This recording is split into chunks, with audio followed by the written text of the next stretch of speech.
Hello, ঠিক আছে, আমরা এখন এটা বন্ধ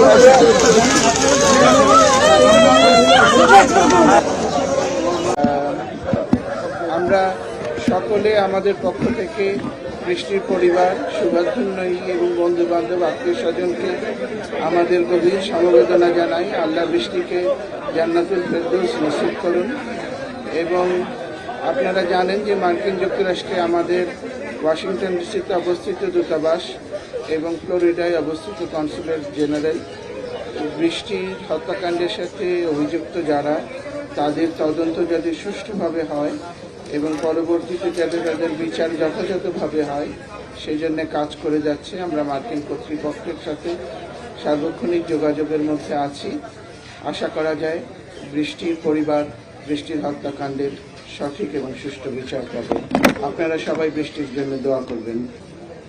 আসলে এই দিনটার জন্য আমরা কখনোই অপেক্ষা করছিলাম না। আগামী জুলাইয়ের 17 তারিখে ও ল্যান্ড করবে, এইভাবে আমরা প্রস্তুতি নিয়েছিলাম যে ও রাত 2:30টার সময় এখানে ল্যান্ড করবে, আমরা ওইভাবে নিতে আসবো। কিন্তু তার আগে ওকে নিতে আসলাম, তবে জীবিত না মৃত, এই আর কি।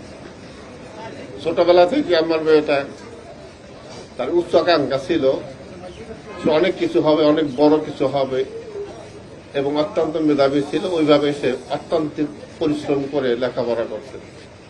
পাশাপাশি তার ধর্মীয় বিদ্যাও ছিল অনেক। সে কোরআন হাদিস সম্পর্কে অনেক ঘাটাঘাটি করতেন এবং নামাজ কালামে কখনো গাফিলতি করেন নাই। এই অবস্থায় তার পড়াশোনা এক পর্যায়ে সে স্কলারশিপ পেয়ে গেলেন এবং ওখান থেকে সে তার প্রস্তুতি ছিল এবং তার সে ইচ্ছা ছিল যে দেশে এসে সে বড় কিছু করবে এবং সাধারণ মানুষের জন্য কিছু করবে। এই ছিল তার প্রবল ইচ্ছা এবং একটা সার্টিফিকেট অর্জন করবে। ওখানে আমাদের ওর করা মানে কি বলে, ওর ডিজাইন করা একটা বাড়ি আমি গ্রামের বাড়িতে করেছিলাম। ও আইসা ওই বাড়িটা উদ্বোধন করবে এই প্রত্যাশা ছিল এবং গ্রামে যত দুঃখী মানুষ আছে তাদের পাশে সবসময় থাকবে, এই ছিল তার একটা প্রবল ইচ্ছা। এবং সামনে একটা নেম প্লেট থাকবে যেখানে লেখা থাকবে নাহিদা সুলতানা বৃষ্টি, ডক্টর নাহিদা সুলতানা বৃষ্টি। সার্টিফিকেট যদিও পাইছে কিন্তু সেটা ছিল মরণোত্তর সার্টিফিকেট, জীবিত নাই। যাই হোক, আমি সবার কাছে দোয়া চাই আর ওই ঘাতকের জন্য সর্বোচ্চ শাস্তি হয়।